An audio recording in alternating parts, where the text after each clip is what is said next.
sitting in this building, in this house, उनकी जो responsibility है टुवर्ड्स द कॉन्स्टिट्यूशन, वो उनका जो ओथ है जो उन्होंने आईने पाकिस्तान की इस किताब के नीचे अपने इंतखाबात में मुंतखब होने के बाद जब उन्होंने वो ओथ लेते हैं तो इस आइन के तहफ़्फ़ुज़ का हल्फ देते हैं कि वो इस आइन की प्रोटेक्शन करेंगे, आईने पाकिस्तान की बात करेंगे, दस्तूर पाकिस्तान की हिफाजत करेंगे। और जब भी हम दस्तूर पाकिस्तान की हिफाजत करने की बात करते हैं तो इस आइन की एक एक शिक की हिफाजत करना हमारी जिम्मेदारी होती है। माजी में जनाब स्पीकर कई दफा हमने देखा कि जो आइन साजी इस पार्लियामेंट का काम है, हम ये कोशिश करते आए हैं कि हमेशा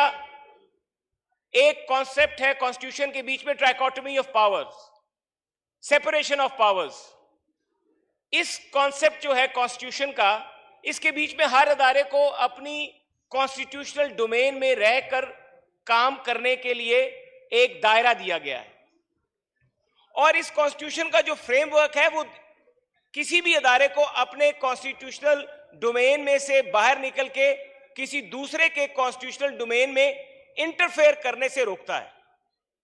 आज क्योंकि हमें एक मौका आया और हम ये जो बात कर रहे हैं, क्योंकि आज कॉन्स्टिट्यूशन की गोल्डन जुबली भी है और बड़े अच्छे तरीके से नेशनल असेंबली ऑफ पाकिस्तान जो है, पार्लियामेंट की जो बिल्डिंग है, इसकी जो एंट्री है, वहां पर बड़े अच्छे उसकी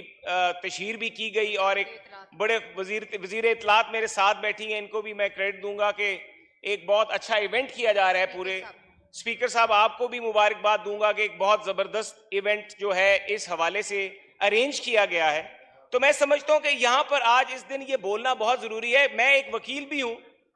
एक मुंतखब नुमाइंदा भी हूं और सरगोदा के एक देहाती इलाके से मुंतखब होके भी आता हूं, और मैं मुंतखब होने के बाद अपने हलके की जो अवाम है उसकी आवाज हूं इस ऐवान में। और वकील होने की हैसियत से मैं इस तालिब इल्म भी हूं इस किताब का और पढ़ता रहता हूं। जनाब स्पीकर, मैं आज अपनी तकरीर जो एक रीसेंट सुप्रीम कोर्ट का फैसला आया, उस सुप्रीम कोर्ट के फैसले में जो सबसे बड़ी बात यह है जिसकी हमें तकलीफ भी है, एज ए लेजिस्लेटर,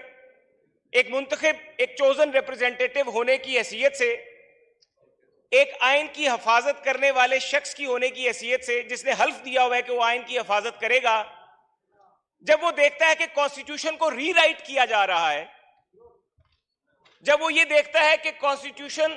को फ्रेम करने वाले जो लोग हैं वो इस ऐवान में बैठे हुए हैं, कॉन्स्टिट्यूशन के बीच में तरामीम करने वाले लोग जो हैं, जिनके पास पाकिस्तान की अवाम का ये राइट है, पाकिस्तान की अवाम ने उनको ये हक दिया है, वो इस ऐवान में बैठे हुए हैं। और किसी और इमारत में बैठे हुए लोग जब कॉन्स्टिट्यूशन को रीराइट करते हैं तो हमें इंतहाई दुख और तकलीफ होती है। हमें यह भी एहसास होता है कि काश वो लोग भी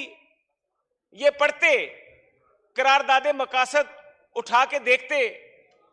कॉन्स्टिट्यूशन के बीच में उसका प्रीफेस पढ़ते, प्रीएम्बल पढ़ते, और उनको भी अंदाजा होता कि पाकिस्तान की रियासत को उसके मुंतखब नुमाइंदे चलाएंगे, ना कि कुछ ऐसे लोग जिनका डोमेन भी नहीं है और वो पाकिस्तान की अवाम के फैसले करें, ना कि किसी और अदारे में बैठे हुए लोग या वो लोग जिन्होंने आइन को इंप्लीमेंट करने का हल्फ उठाया है। हमारे मोहतरम जजेस साहिबान, फाजिल जजेस साहिबान, उनमें से वो जज साहिबान जो ये समझते हैं कि पाकिस्तान का कॉन्स्टिट्यूशन रीराइट करना भी उनका इख्तियार है, वो अपनी डिस्क्रेशन एक्सरसाइज करते हुए जो वो कॉन्स्टिट्यूशनल बाउंड्रीज हैं, जो वो कॉन्स्टिट्यूशन का जो फ्रेमवर्क है, उस फ्रेमवर्क को भी वो ब्रीच करते हुए उस डोमेन में दाखिल हो जाते हैं जो कि इस पार्लियामेंट की डोमेन है। और हम मुंतखब नुमाइंदे इस ऐवान में बैठ के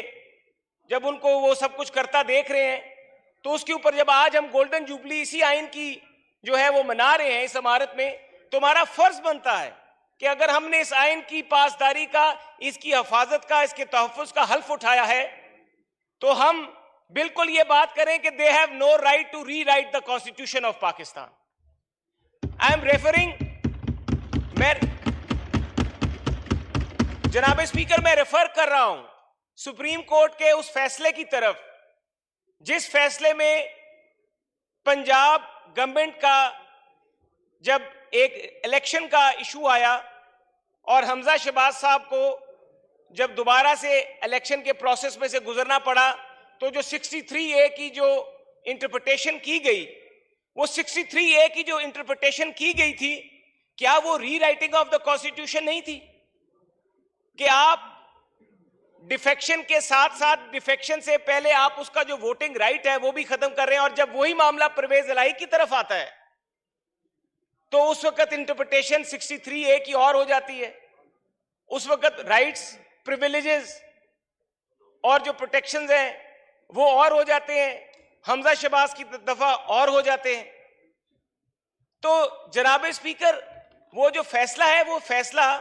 पाकिस्तान के कॉन्स्टिट्यूशनल फ्रेमवर्क में मैं समझता हूं कि जो हमारा फ्रेमवर्क है, जिसके बीच में जो फ्रेमर्स की राइट्स हैं, जो इस बिल्डिंग में बैठे हुए लोगों के राइट्स हैं, कि वो कॉन्स्टिट्यूशन जो है उसको तरतीब करेंगे, उस कॉन्स्टिट्यूशन को फ्रेम करेंगे, उसके ऊपर लेजिस्लेट करेंगे। हमारा हक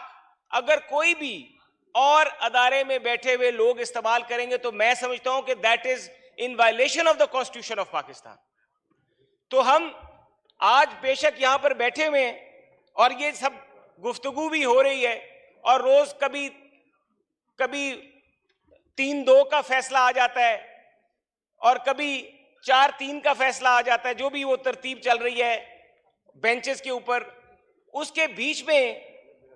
हर तरफ पूरे पाकिस्तान में वकला की तंजीमें भी कॉन्स्टिट्यूशन पे बात कर रही हैं। पूरे पाकिस्तान में वकला की तंजीमें, ऑनरेबल जजेस in the sitting in the supreme court,